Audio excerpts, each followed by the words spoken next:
As we speak, kampuni ya Kasongo ile mafuta substandard amekubalia through the Minister of Industry and Minister of Energy and Petroleum, mafuta substandard iletwe nchini of a lower quality kuliko ili liletwa na wale alifukuza.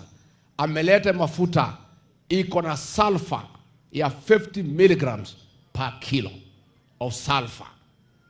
Wataalamu wameniambia excessive sulfur in fuel will translate into sulfuric acid.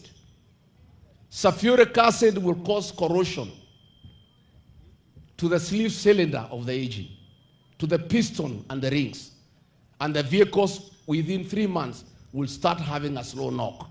Eventually, engine zote za magari ambaye itatumia mafuta Kasongo amelete sitakuwa na knock.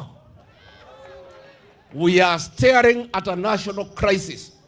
Na mimi nataka kuuliza oil marketers, kwa nini mnakubali kudistribute substandard fuel ambayo itaharibu magari, boda boda, matractors, matatu, buses, itaharibu magari yetu.